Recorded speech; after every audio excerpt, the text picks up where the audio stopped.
Just a quick note, today's episode contains some descriptions of violence. This is 99% Invisible.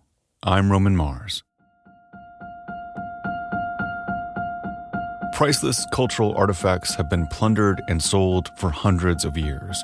You can find these relics in museums and in private collections.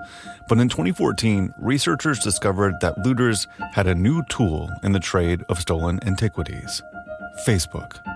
Secret Facebook groups with as many as 100,000 members are devoted to the selling and buying of cultural artifacts. There, items can go for thousands, even tens of thousands of dollars. Producer Zaina Dawardar. A study of the Facebook listings found that nearly a third of the artifacts were stolen from conflict zones. International treaties, such as the 1970 UNESCO Convention, criminalized the purchase and sale of looted treasures.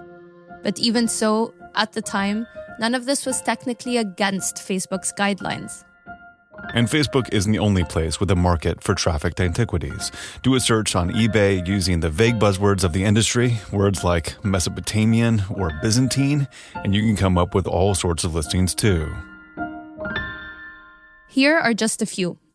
Near Eastern Mesopotamian terracotta plaque, $750. Circa Mesopotamian finely carved black stone bull, $623. Museum quality original ancient plaque relief of Ishtar, the Mesopotamian goddess, $3,000. It's hard to know whether or not these specific items were looted from the Middle East, but we do know this. One of the organizations responsible for the pillaged artifacts floating around the internet is ISIS. Zaina and her team on the Kerning Cultures podcast tell stories about the Middle East and North Africa, and what they reported for an episode in the latest season of their show is a comprehensive inside look at how one country struggled to retain its cultural heritage amid a brutal conflict. The Syrian War has resulted in hundreds of thousands of casualties, and not to mention hundreds of billions in damages. And that battle has played out on land considered to be the cradle of civilization. I can tell you that every Syrian, literally today, lives either on top of an archeological site, right next door to an archeological site, or within a stone's throw of an archeological site. This is Amr al-Azm. He's a Syrian archaeologist. He's currently a professor of Middle Eastern history and anthropology at Shawnee State University in Ohio. But before moving to the States, he worked in Damascus. How did you first become interested in archaeology? Do you sort of remember the time when you began to become fascinated with it? Yes, I do, because it had nothing to do with me. My mom wanted to be an archaeologist by trade. And so as a child, I would be constantly dragged around to every possible museum, archaeological site, anything to make sure I was, kind of soaking it all in. Amr did soak it all in. He went on to do excavations all across Syria. So when the war started back in 2011, Amr felt like he needed to do his part to protect the country's cultural heritage. For most of the war, foreign reporters, human rights monitors, and cultural heritage organizations had very little access inside the country.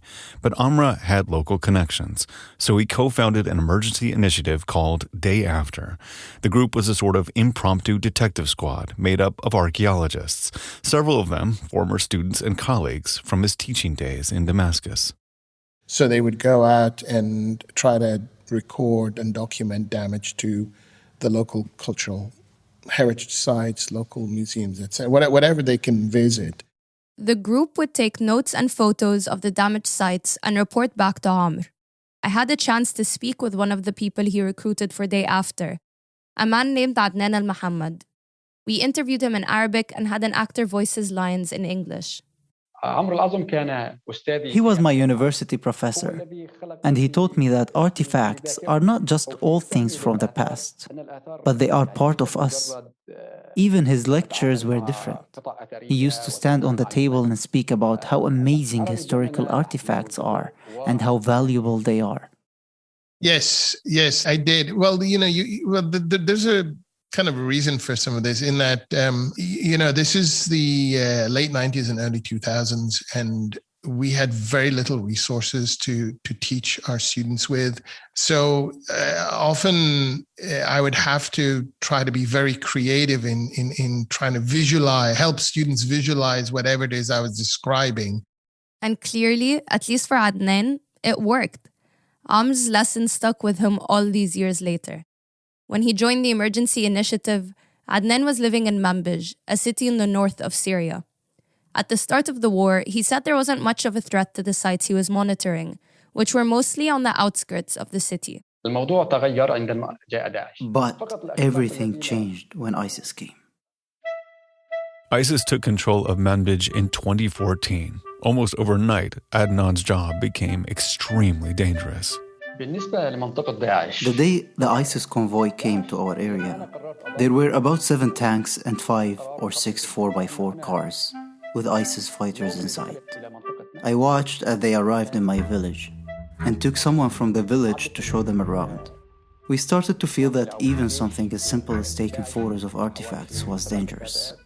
We didn't know who we were dealing with because they were all different nationalities. It was scary.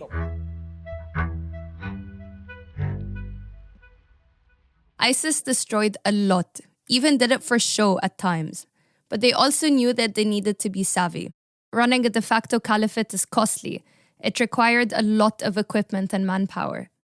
So among the first things ISIS realized when they started taking over Syrian cities and towns was that there was money to be made in looting and exporting antiquities. They see cultural heritage as a resource. And so as a resource, like any other resource, it gets put under Diwan al-Rikaz, and it then becomes something to exploit. Diwan al-Rikaz was ISIS's ministry for resource management. Amr explained to us that that's where they set up their clearinghouse, which basically controlled the trafficking and sale of artifacts. ISIS would sell the stolen items at auctions in the northern city of Raqqa. Everything. Mosaics, glass, statues, reliefs, Palmyrene reliefs from Palmyra, coins, artifacts, anything and everything. Within a year, it became a really profitable operation for ISIS. Artifacts could sell to foreign buyers for as much as $35,000 apiece. As ISIS made more and more money, the scope of the mission for Adnan's detective group grew. Now, his job went beyond surveying sites. He was also being asked to document how these antiquities were leaving Syria. Adnan would visit sites pillaged by ISIS and take pictures, smuggling the files back home on a memory card that he kept tucked away in his jacket. He was paid a couple $100 a month by Amra's organization to document the ISIS antique trade, but the risk he was taking was massive. Sometimes I went to Manbij twice a week, and beheadings were common. I always saw them beheading young people. Everybody was pale, and you could see the fear in their faces. I didn't think I would survive ISIS, so I wanted to share this information with someone who could use it in the media or in academia. Adnan would be in ISIS-controlled territory for a week or two at a time, driving his motorbike into the center of Raqqa where he'd witnessed those antique auctions up close. When he had what he needed, he'd head north, wearing a black leather jacket, taking a route through ISIS checkpoints on the way out. ISIS liked the color black. I was keen to blend in as much as possible with the right length beard and hair because they were closely monitoring how we looked. They would take anybody who looked different out of their car and interrogate them. It was all routine questions, and I started to figure out the pattern of what happens at these checkpoints. I made my sentences short and to the point. The more you say, the more chance you would make a mistake. Once he was past the checkpoints, Adnan would drive up to a town called Jarablus, right on the border with Turkey. He'd managed to get a hold of a Turkish SIM card, and from there, Adnan could pick up enough signal to send the pictures he'd taken to his wife, who had moved to Turkey with his 3 children. Adnan's wife would then relay the report to Amr, who'd be waiting for it back in the States. And I think the worst time for me was when I knew that one of my guys was inside basically gathering information, and I would be waiting for his transmission waiting for like literally sometimes 2-3 weeks for him to get out again safely, and then I would know he's safe and I could then breathe. Adnan would send Amra pictures of ISIS excavation sites or reports on a conversation he had with a local dealer. All details about how exactly the ISIS trafficking operation worked. But while he was undercover, there was nothing he could actually do to put an end to the trafficking. When I held artifacts, I was in agony because I knew they would leave Syria sooner or later. I would just take photos of them. That's the most I could do, hoping that one day they would find their way back. ISIS's looting and trafficking operation is the most destructive crime against Syrian cultural heritage that the country has seen in generations. But it isn't the whole picture. Amr told us that most of the cultural heritage trafficked out of Syria in the last 10 years was done by regular people who lost their jobs and turned to trafficking because there was nothing else left. The looting starts in 2012, and I think a lot of it was what we refer to as subsistence looting. This is people who've lost their livelihoods. They assume in their minds that there's buried treasure all over the place. Every Syrian knows someone whose uncle from their great-grandfather's side from his second wife, whilst digging in their courtyard or basement or something, came across a buried pot of gold. So there's this kind of urban myth almost, that there's this gold somewhere. So people start to dig around and look for it. And like I said, many people live near or on top of archaeological sites, so they know that there's stuff in the ground, and it's not difficult for them to find it. Instead of prosecuting people for stealing a resource they were using to fund their war, ISIS went in the other direction. They decided to manage these looted items, encouraged it even, by taking a 20% cut on all sales from private citizens. A lot of these transactions would happen after the item had made it safely across the border to Turkey. There, at auctions, dealers and buyers from all over the world joined to bid on these stolen goods. Some were from nearby countries in the Middle East, but others would travel from further afield. For example, there was this one well-known buyer Amr spent ages unsuccessfully trying to track down. She was a German lady who literally regularly came down to southern Turkey. She would set up shop there, and then she would have people bring goods up through the the border, smuggled into where she is. And then they would show her the wares, and she would buy what she wants, and then it would get shipped out to her. And looters were becoming savvy themselves. According to Adnan, artifacts that would fetch only tens or hundreds of dollars in Syria could be sold for thousands of dollars in secret Facebook groups. The local smuggling networks would reach out to Adnan asking how much he thought an item could go for and to check its authenticity. Quickly, the internet was full of listings. I would guess probably a lot are not legit, but the problem is there's no way to prove that. This is Mark At-Tawil, Vice Dean at the University College London. And as part of his research, he tracks the trade of antiquities coming from the Middle East. Maybe about 5 or 6 years ago, I remember looking at eBay. I saw, something that looked like a cuneiform tablet. These things are coming out of a country where we know a cuneiform tablet is written in a specific ancient language, usually, and it usually comes from only a few places, usually Syria, Iraq, maybe Turkey or Iran. So it's most likely to come from one of those countries. And seeing something like that means, well, it's very likely to be an illegal sale. So it should have thrown red flags. So my reaction is why is this so easy? For researchers like Mark, it's really difficult to track how many illegal antiques there are for sale at any given moment in Europe or the US. From the outside looking in, the market for this stuff is full of loopholes. But let me try to simplify. For an antique item to be sold legally in the US or in Europe, it needs to have what they call provenance. That is essentially a kind of sales history to prove that it hasn't been taken from its country of origin after 1970. 1970 because that's when the UN brought in this rule that basically said any cultural items that leave their country of origin from now on are considered illegal loot. But anything that was already out of the country is fine. It's too late to try and do anything about those items. Let's say I'm a dealer, okay, and I acquire this item. The only way I can claim that it's legal is if I can demonstrate that this was somehow acquired prior to 1970, then anything that happens to it beyond that is legal. But if you want to talk about ethical, no, it's not legal. It was looted. This is one of those loopholes that we were talking about. Because according to Amr, it's often left up to the dealers and buyers to check provenance for themselves. Different countries have different ways of determining what is considered to be due diligence. And that is part of the problem. Right now, it's, you as a buyer and a seller are supposed to do your due diligence. You're supposed to make sure that the object, just as you make sure the object is authentic. Everybody does a due diligence on authenticity because nobody wants to buy a fake. Oh, we put a lot of effort and time into that.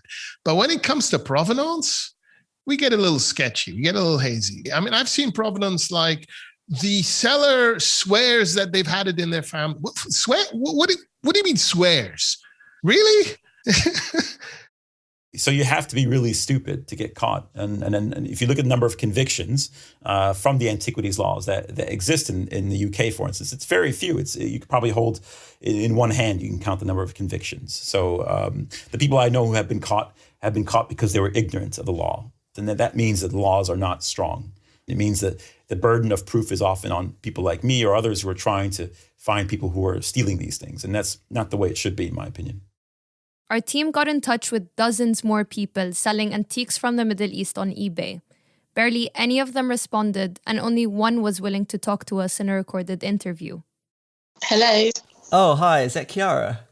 Yeah, Kira speaking. Kira, sorry, I wasn't quite sure. This is my colleague Alex speaking with a seller named Kira based in the UK. She had a listing for an ancient Mesopotamian seal stamp on eBay for 220 British pounds, along with thousands of other items. She told us that roughly 20% of the items she sells are from the Middle East, and she said that she buys most of them from job lots, that is, buying a big batch of items from an auction house or private seller in bulk. So, like, something we've been hearing a bit about is, like, provenance, especially when it comes to items from the Middle East. And so when you buy something from a job lot, like, does it come with provenance or? No, not always. No, I mean, rarely happens whether we have something with provenance. Oh, it rarely happens. Especially with job lots, because it's just like a collection of things, maybe from a collector or from a house clearance or something like this. So they don't necessarily come with something that's attached to a person or where it's come from. Oh, interesting. So you kind of don't really have any idea about where it came from before you had it? No. She told us that when she buys an item that doesn't have provenance and she doesn't know much about where it came from, she'll bring an expert in to take a look. But that's mostly to make sure it's not fake, not to make sure it's legal. I guess, I mean, I don't want to sound rude. I'm just asking, like, how do you sort of know that the items that you're selling have been in the UK for long enough time that they haven't been trafficked from, let's say, Syria recently during the war? Honestly, there's truly not really a way to know, and because I get all of my items from auction houses. So, I mean, it would be them that would have to have that responsibility of knowing that information. I don't know that information. I don't know where the auction house got it from. So there's no way for me to know. We're not saying that Kira was selling items that were illegally trafficked into the UK, or that her items had false provenance. As Mark said, there's really no way of knowing if any one item is legal or illegal when the due diligence falls only on the seller. We reached out to eBay and live auctioneers to ask about their policies on illegal or looted artifacts. Live auctioneers told us that anybody selling items on their platform has to do their due diligence to make sure that what they're selling is legal. Essentially, it's up to the seller. They said they have a zero-tolerance policy on listing anything that's suspected to be stolen. But when we asked if they take an active role in making sure the items sold on their website are all legal, they didn't give us an answer. eBay said, quote, "The sale of illicit antiques and artifacts is prohibited on eBay in line with UK and international laws and regulations.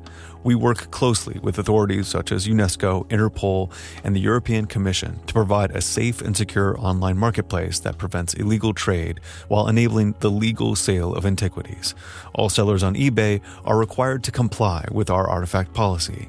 We have automatic block filters that prevent listings of any items which breach our policies, and we also have teams continuously monitoring the site to identify and remove any prohibited listings. We also take strong enforcement action against sellers who violate these policies, which can include temporary bans and permanent suspensions. And as for Facebook, Amr told us that Facebook updated its community standards in June 2020 to ban the sale and exchange of cultural heritage items. But, he said, the rules aren't widely enforced. Amr is still tracking dozens of buy and sell antiquities groups. For Amra and Mark, they really only see one solution to clean this industry up: punish the people buying the looted items. This is the supply and demand end. And remember, the supply side is driven by demand. So, we often focus on the supply side because that's in some ways, the easier side to blame. Well, you're destroying your heritage, you're looting it, we're trying to save, etc. How about you try and convince your people not to buy looted antiquities? How about you basically clean up the trade? How about you make it illegal, so grievous that if you're caught with a traffic item from a conflict zone like Syria, that you will go to jail for 30, 40, 50 years? Then I guarantee you there will be no more demand, or the demand will drop to such a level that basically people won't do it anymore. You're not doing anyone a favor by buying this item. You're only, pleasing yourself. The best price for this item is to stay where it came from.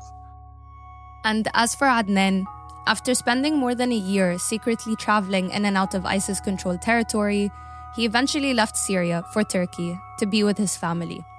At first, he didn't even speak the language. He found himself working in restaurants until he could get back on track. Adnan was willing to risk his life to protect his country's cultural heritage, even with the odds stacked against him. Thankfully, it didn't come to that. It was the worst part of my life, but I'm proud of what we did. I felt like I was on a patriotic mission, like I was doing something big.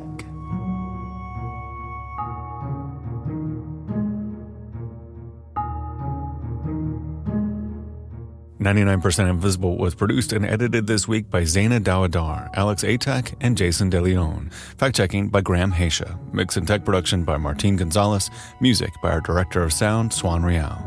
Voiceovers were performed by Abdullah Al-Asil. Special thanks to Dana Balut, Nadine Shaker, Tamara Jabouri, Amra Al-Azam, Adnan Al-Mohammed, Rosen Kamel Mohammed Amin, Mark Altawil, Kiara Peterson, Alice Fordham, and Salman Ahad Khan. This episode was made in collaboration with Kerning Cultures. That's Kerning with a K. You can hear their latest excellent season of that excellent show wherever you find podcasts. Up next, I'll tell you about a real good podcast called Real Good. Stay tuned. Hey, everyone. This is a sponsored segment about a sponsored podcast, which happens to be sponsored by a bank. So it is capitalism all the way down. However, one of the main reasons I wanted to do this interview was because the co-host of the podcast is Faith Salie. She's a contributor to CBS Sunday Morning and a regular panelist for Wait, Wait, Don't Tell Me. But I first got to know her in the mid-2000s on her nightly public radio show Fair Game, which I had a great fondness for. Faith's current podcast is called Real Good from U.S. Bank, and she co-hosts it with the Chief Diversity Officer of U.S. Bank, Greg Cunningham, who refers to himself as an accidental banker. And when I spoke with them both about their show, you could tell that Greg was a man on a mission. For me, at least, the purpose of the podcast was to sort of break down these barriers to trust. I mean, particularly in communities of color, there's a well-earned history of mistrust. I mean, the banking industry has earned it, right? Mm-hmm. And so much of it was about bringing these people, these stories, these tangible examples of how we were putting our money where our mouth was, that we weren't just making these big pronouncements like other companies were making in the wake of George Floyd's murder, but we were actually doing the work. And we were actually being really transparent about the outcomes that were happening as a result of the investments we were making. And it wasn't just about a bunch of activity, and that we wanted to be really transparent about the progress and let the public hold us accountable to making progress. I mean, it was all of that. It was all of, us really being truthful about our why. Like, it wasn't just about the what of the work we were doing. It was why we were doing it and why it was important and who we were doing it with. So that's the perspective of someone who works for the bank, who's from that community, who's trying to get the word out. But Faith, you are not coming from that world. You're a writer, a storyteller. What do you get out of these conversations, and what do you hope other people will get out of it? As a storyteller and a writer, I had this amazing gift of primarily being a listener and a learner, right? My mind has been blown over the 3 seasons of talking with Greg and the people we've gotten a chance to talk to together, Greg. Yeah.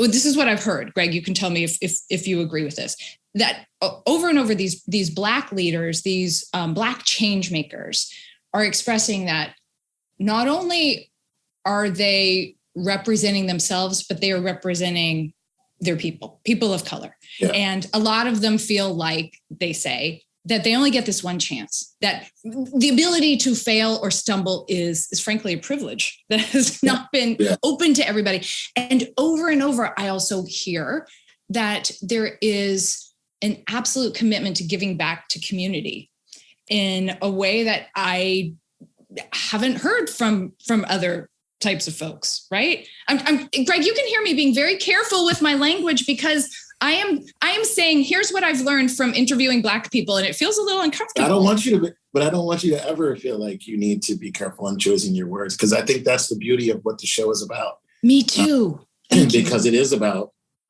those moments, Faith, of discomfort. And, you and I have talked about this so many times, like none of us learn from a place of comfort.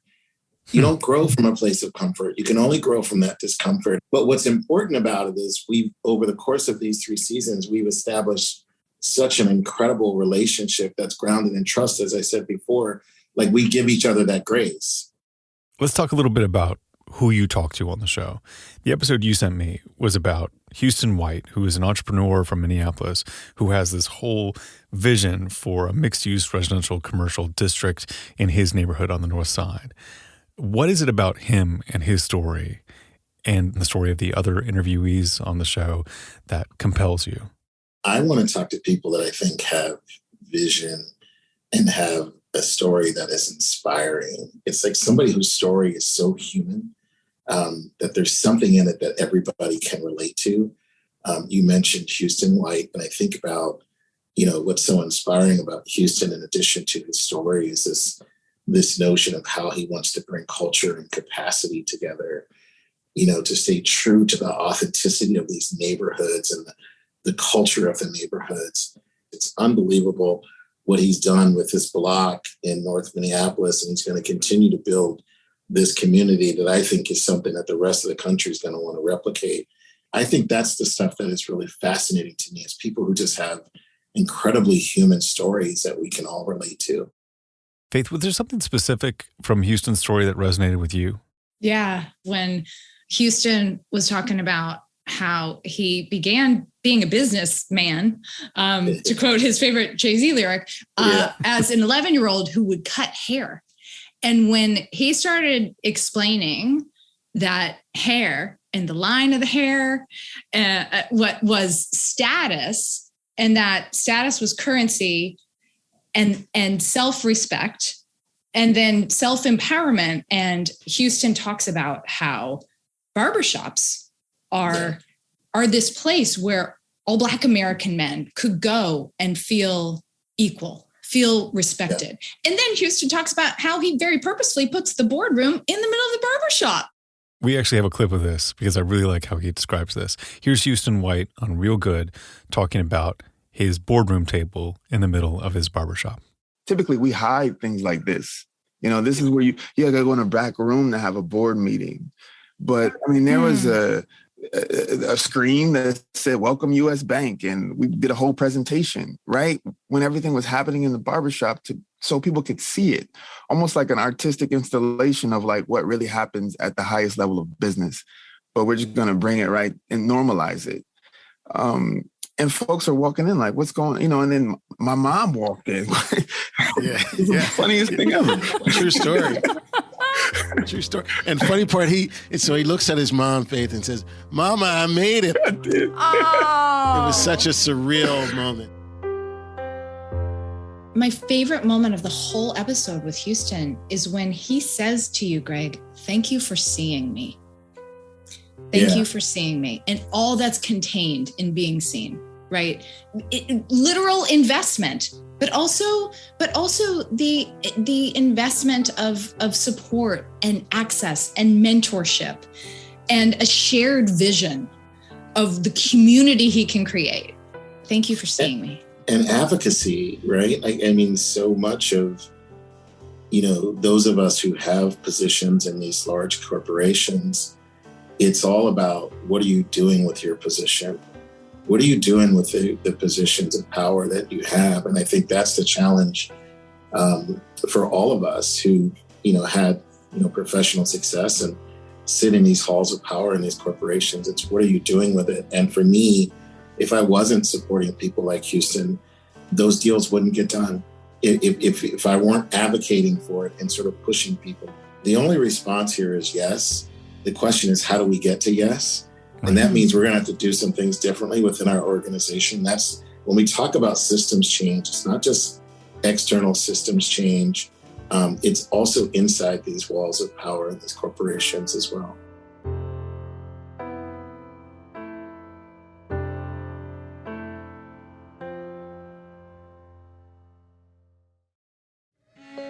To hear more stories from Faith and Greg about Black and brown entrepreneurship and equity, subscribe to the Real Good Podcast. 99% Invisible's executive producer is Delaney Hall. Kurt Kolstad is the digital director. The rest of the team includes Emmett Fitzgerald, Vivian Leigh, Joe Rosenberg, Chris Berube, Christopher Johnson, Lashma Dawn, Sophia Klatzker, and me, Roman Mars. We are part of the Stitcher and SiriusXM podcast family, now headquartered 6 blocks north in the Pandora building in beautiful Uptown, Oakland, California. You can find the show and join discussions about the show on Facebook. You can tweet at me at Roman Mars and the show at 99pi.org. We're on Instagram and Reddit too. You can find links to other Stitcher shows I love, as well as every past episode of 99pi at 99pi.org.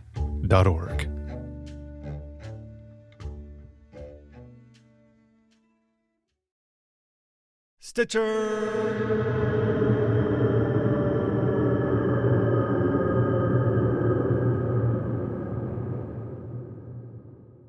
SiriusXM.